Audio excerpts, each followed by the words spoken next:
एक बार एक जंगल में भीषण आग लगी थी, बहुत ही भयंकर आग लगी थी, और आग वैसी कि मैं क्या बताऊं, बहुत भीषण आग थी।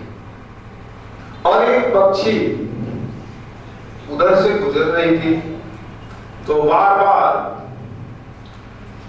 सोच रही थी कि कुछ तो हम प्रयास करें, इसको बुझाने में कुछ करें। फिर तो वही हो गया, इसको बुझाने में तो कुछ भी तो करें।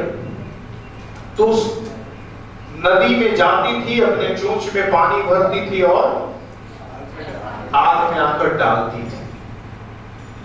अब आप सोचिए, भीषण आग हो और चोंच से पानी डाली जाए तो फिर क्या होगा? हवा उधर से गुजर रही थी, तो हवा ने उस पर कमेंट की कि ऐ पक्षी, तुम क्या समझ रही कि तुम्हारे बूंद बूंद पानी से ये आग बुझ जाएगी? तो पक्षी बोली कि मुझे मालूम नहीं कि बुझेगी कि नहीं बुझेगी, लेकिन एक दिन जंगल का इतिहास लिखा जाएगा और उस दिन मेरा नाम आग लगाने में नहीं, आग बुझाने में लिखा जाएगा।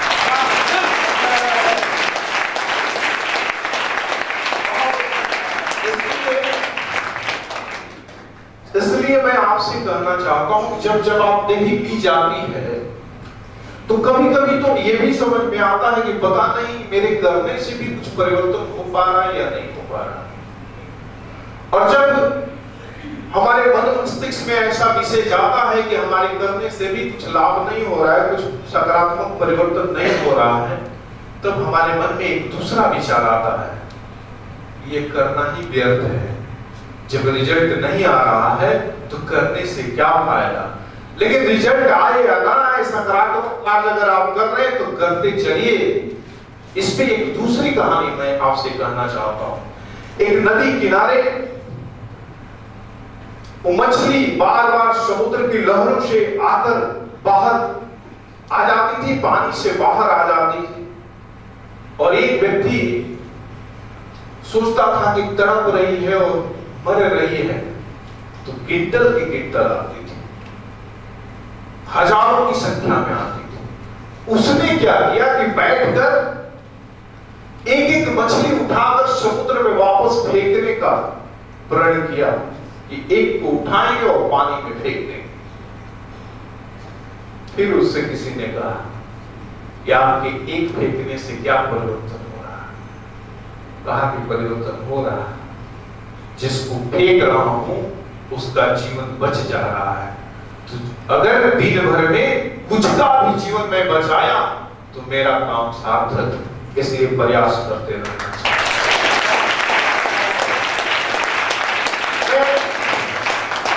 आपसे कहना चाहता हूं कि जब आप जवाबदेही अपने कंधों पे लेते हैं तो आपके जवाबदेही लेने से रिजल्ट आता है।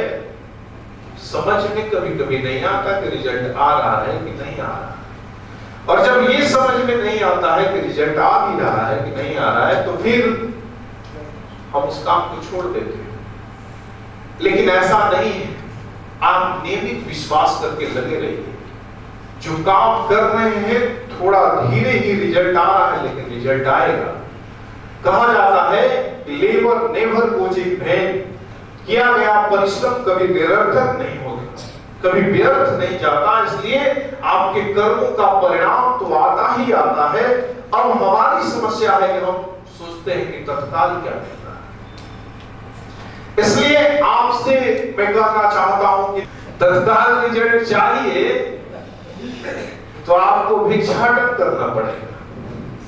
ऐसे हाथ फैलाते हैं और उधर से लोग डालता है, रिजल्ट आ जाता है।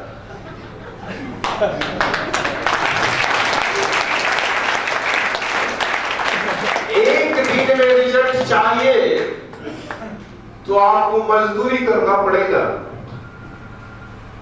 अगर महीने भर में रिजल्ट की ख्वाहिश है तो आपको नौकरी करना पड़ेगा, और 2-4 साल अगर पेशेंस रखते हैं तो आप व्यवसाय कर सकते हैं। इसलिए उसका रिजल्ट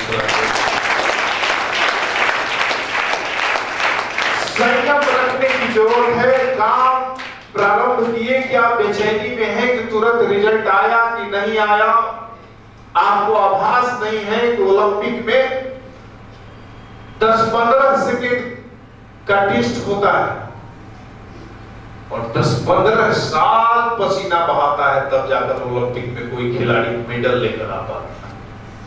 वो 15 सेकंड के इवेंट के लिए उसकी तैयारी तो देख लीजिए कि कितने वर्षों की तैयारी होती है और तब जाकर वो रिजल्ट लेकर आ पाता है। हम क्या सोचते हैं कि यार अभी तो कोई एग्जाम नहीं है, अभी पढ़ने से क्या फायदा। आप नजर दौड़ा कर देख लीजिए, कोई आपके अगल बगल गवर्नमेंट जॉब में होगा यस सर। वो पहले 12 घंटा 13 घंटा 14 घंटा 15 घंटा रगड़ता होगा खुद को, और जिस दिन से जॉब में चला गया उस दिन से उसके बाद फूल माला चढ़ गया, कीमत बढ़ गई, भीड़ लग गई, किस बात के लिए। तो ये सब अफवाह को समझा के आम देश का